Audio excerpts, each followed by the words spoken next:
Yaris is a year old tomorrow, so it's got its first service today. So Andrew's just washing all the sap off the sycamore trees off it. He loves washing things. We've got some flashy things and some lights arrived to go on the combine from UTV. So that'll be a job for the next few days. I just found this cap on the yard. Obviously last night I was saying about one missing off the low loader. So someone said my mate could 3D print me one. He could, yeah. But I think this could be the missing cap. So I'll go and put it on and see. Actually, looks bigger that, doesn't it? Yeah, it's not the right one, is it? Don't! Bet you can measure it, to be honest. They've probably got them online. I'll have to find out what that's off sometime. Someone will turn up missing it. Guy's turned up thinking he was inspecting the telehandler, not the cherry picker. Good job, because the switch has just started messing about on Rob. So anyway, he's going to inspect this telehandler while he's here.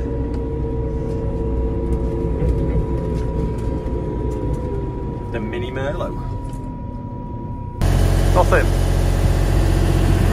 It's a bit random, isn't it? Well, you control the telehandlers as if you're going to work them. Like maybe your feet on the pedal. Someone said yesterday we should take some of them magnetic lights, so if we knock one of these off, but to be fair, they do swing in, we could put a set of lights on the back. But in a bid to save weight, the panels on the combine are now different. They used to be twin skin, now they're like an automotive car bonnet where it's like a skeleton inside bonded on. But there's no towing eye on this one. Obviously it's quite heavy. We did actually take it off the other one and put it on the back of the mini Merlot. So the one we traded in had no tow bar on. But then it means it's not got a lighting plug either, so we can't have a set of lights that can plug in. The other thing as well is, if we were to get it stuck, well, I suppose you wouldn't tow it out by the towing eye anyway, you'd wrap round that big cast axle, I suppose, or you put straps to the front. But yeah, we can't do that with emergency lights. But like I say, they're fairly flexible and will bend in all different directions. They've got the wrap sorted anyway, so he's coming on Tuesday to do that. You saw the pictures of that yesterday actually, didn't you? So I won't talk about that. And they're coming to fuel it up tomorrow. So we'll get a video of them fueling it up, and then we're going to road test it. Then we're going to go up and down the dual carriageway for an hour, get it warm, check that there's no leaks in any of the transmission pipes and stuff like that. That's the feeder house there. Just looking at this here, that ram is massive. That's what changed the pitch of the header. But look at that. A computer must have designed that bracket. It's like a bat thing, isn't it? This is the hoover that blows the dust away. So it's not hoover really, it's a fan. Well, actually it does, because it hoovers out of here. Sorry, no, it hoovers out of here and blows it down that side. And then that is a fan that keeps the chaff off here. So when you lift the header up, you don't crack that plastic, which most of them seem to do. But what happens is you get stuff building up under there. So it might be before we use it at harvest, I might put like something as simple as a duct tape or a sticker over there, just to make that a bit smoother, so that the chaff and the dust travel across it, and then that should stay cleaner. Andrew's moving some stuff to get the hedge cutter out. We've got a couple of gateways that are getting quite dangerous for seeing out, so he's just going to knock the sort of like the fresh growth back, so it makes it safer. Only allowed to cut roads this hedges this time of year that are highway hazards, and these definitely are. Just back from getting the Yaris serviced. Randomly, the back tyres are worn more than the front, which is unusual, isn't it, for I suppose it's a four-wheel drive car, but I wonder why that is. You playing hide and seek? Hiding. Hey, that's good. Is that so we can see to drop it off easier? To be quite honest with you, I don't know. But we'll find out. I hope so, because it's a pain in the dark. Sam's setting up the header trailer. Andrew's off mowing some grass at the holiday let and around some fields.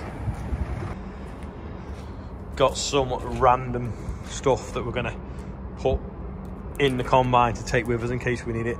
Some spare oil and coolant and stuff like that. Got these as well. Hopefully, we'll We'll see if it's magnetic, the combine. Oh, it's not. It must be aluminium. So these are magnetic.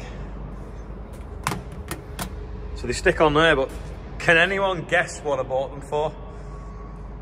If you think you know, let me know in the comments. But the idea was I was hoping that they'd stick to the side, but do you know why and what I'm going to do with them?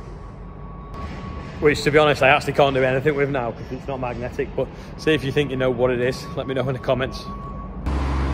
When the blower's seized or smoking tomorrow really badly, this is why. Because Andrew's not measuring the two-stroke. He's just guessing it.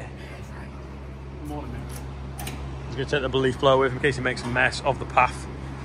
Yeah, so he hasn't set off yet. He's realised he's forgot the blower, so he's come back. The Solace are actually going to send us a 4-wheel drive version of this to play with as well, and this smaller model with a loader on, with hopefully a brush on, which will be pretty good, and a little digger on the back. So it'll be interesting to see what that's like when it turns up, but I think it's coming in the next few weeks. Rich has dug out here now. This post is a bit rotten, so he's sunk a steel in. We'll concrete that in, and we'll obviously screw through some coach bolts into there to hold that up for when it completely rots at the bottom. Shutter this wall in here now. Then once that one's shuttered, then because the shuttering will shoot that way, we've got to do this one first. Then we'll weld another girder that way on there, and then we'll shutter that to here. We're not going to go any further, but it's just thought it'd be handy to have this bay here if you want to tip fertiliser or other things down, or a bit of grain we want to keep separate. It's sort of like a temporary bay. Mum's sent a first aid kit to take with us on the combine run. No one actually mentioned that randomly, but I'd thought of it. And also, ticket for Tractor Fest has arrived, so we'll be going there in a few weeks as well. Quick change into something a bit smarter. Off now to the council offices to meet the High Sheriff because we're doing some Deputy Lieutenant stuff. Back from the meeting, they're just pulling the combine out the shed. Sorry, the header out the shed. The header's actually been parked here since, I think it came in like December or November. So it's obviously gathered quite a bit of debris around it and blown underneath it. They're fitting the mud guards while I've been at the meeting, and they've been, I don't know what else they've been doing. Oh, they've been putting the drawbar on and set the brakes up, I think. And that might be why they're pulling it out now to test the brakes.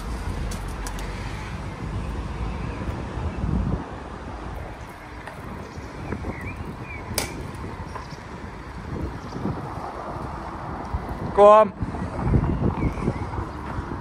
So when that turns now, the drawbar will go around it and make this steer. So that turning, kicking it out. Say it every time, it's a work of art, that trailer.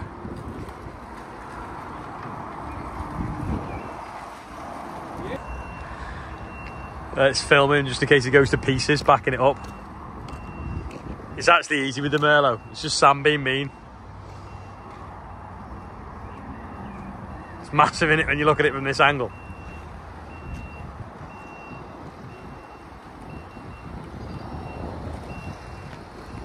You know, I've been walking past it in the yard for what, like 4 or 5 months, and it's the same as the other one, but it just looks longer. Straight as well.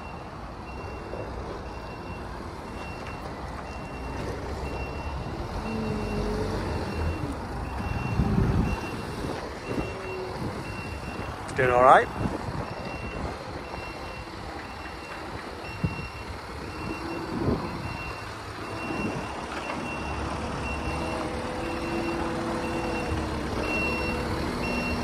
Textbook. Gonna wash it off because they said there might be a bit of salt on it from when it was brought over. I don't think it's been on the boat, but I think it's probably salt from the road salt because it was December, like time when they brought it maybe. I'll have to look back through the videos actually when it did arrive.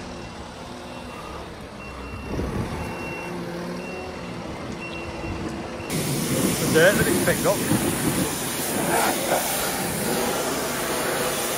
I think that just was sat in the shed, would you?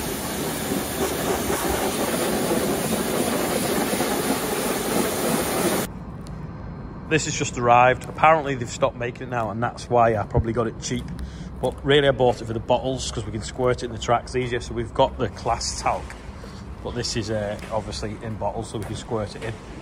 So I'm going to put it here ready with the other stuff that's going to go. Sam's greasing the combine up. Ready for a road test in a bit. Right. Can't get him like flashing faster.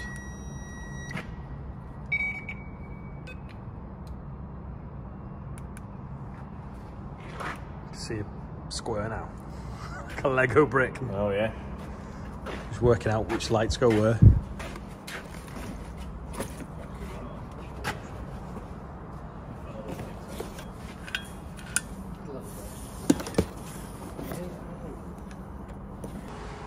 Going to do the birthday bumper. Isla King is 16. Philip Bevington's on there. John Arnold. Elliptical photography. No idea our age, but maybe check them out, see what we can find out about them. Toby Porter. Carl Brewster's 50. And Will Robinson's on there. £33,233 raised so far. Happy birthday everyone on there and anyone else whose birthday is today. An army marches on its stomach, so I've just been to McDonald's to get tea for the lads from class because we're just finishing the final prep off before we go on a road run, and I think one of them's been putting the flashing lights on the mirrors as well to make it a bit more visible.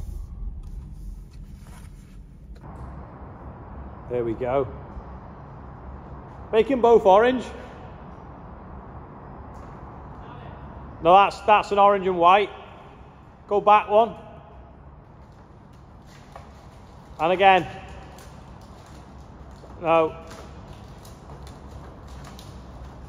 Oh, I don't know what you've done now. That's it. No, yeah. That, oh. There's like a remote and he's trying to get them flashing at the right time. Both orange. No. That's it. Leave it like that. Yeah, that's it.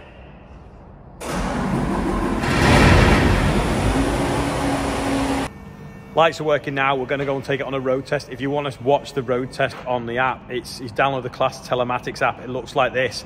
And then if you put in this login and password, you'll be able to watch us going up and down. That's it for today. Thanks for watching. I'll see you tomorrow.